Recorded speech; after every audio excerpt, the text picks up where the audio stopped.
Islamic কাহিনীর আজকের পর্বে আমরা শুনব আল্লাহর উপর ভরসা রাখার মাধ্যমে জীবনের সকল সমস্যা এবং হতাশা থেকে মুক্তি পাবার ছোট্ট একটি চমৎকার শিক্ষণীয় গল্প। তাহলে চলুন ভিডিওটি শুরু করি। বনের ভেতর এক হরিণীর সময় হলো সন্তান জন্ম দেওয়ার। তাই সে বনের ধারে যে নদীর পাশে ঘাস জমিতে সুন্দর একটি জায়গা খুঁজে বের করে নিল তার সন্তান জন্ম দেওয়ার জন্য। কিছু সময় পার হলো, তার প্রসব বেদনাও উঠল, কিন্তু এমন সময় হরিণীর চারপাশে শুরু হলো বিপদ। হরিণী যখন উপরে তাকালো দেখলো ঘন মেঘে আকাশ ছেয়ে যাচ্ছে। সে যখন জঙ্গলের দিকে তাকালো দেখতে পেল ঘন জঙ্গলে হঠাৎ দাবানল শুরু হয়েছে। এর মাঝে সে টের পেল তার সামনে এক ক্ষুধার্ত সিংহ তার দিকে এগিয়ে আসছে, আর পিছনে ফিরে দেখলো এক শিকারী তার দিকে তীর নিশানা করে রয়েছে। এখন সে কি করবে? দিশেহারা সময়টিতে দাবানল, নদীর স্রোত, ক্ষুধার্ত সিংহ আর নির্দয় শিকারী দিয়ে চারদিক ঘিরে থাকা হরিণীটি তাই চুপচাপ কিছুক্ষণ চোখ বন্ধ করে ভাবল। তারপর সে তার সব বিপদ আপদ অগ্রাহ্য করে সিদ্ধান্ত নিল সে তার সন্তান জন্ম দেবে।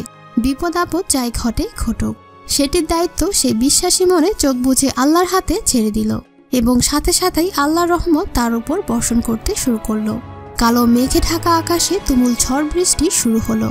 সেই সাথে প্রচন্ড বজ্রপাতে শিকারীর চোখ অন্ধ হয়ে গেল এবং অন্ধ শিকারী তীর ছুড়ে দিল, আর সেই তীর হরিণীর পাশ কেটে সিংহের মাথায় আঘাত করল। তুমুল বৃষ্টির জলে জঙ্গলের আগুন নিভে শান্ত হয়ে গেল এবং হরিণীটি একটি সুস্থ ও সুন্দর শাবকের জন্ম দিল। আমাদের জীবনেও এরকম কিছু সময় আসে, চারদিক থেকে বিপদ, নিন্দা, হতাশা, অসহযোগিতা চেপে ধরে আমাদের। কখনো কখনো এই খারাপ সময় এত শক্তিশালী মনে হয় যে আমরা পরিস্থিতির কাছে হার মেনে যাই এবং আত্মহত্যার কথাও চিন্তা করি, অথচ এটি ভুল। আর সেটা আমরা এই হরিণের গল্প থেকেই শিখে নিতে পারি।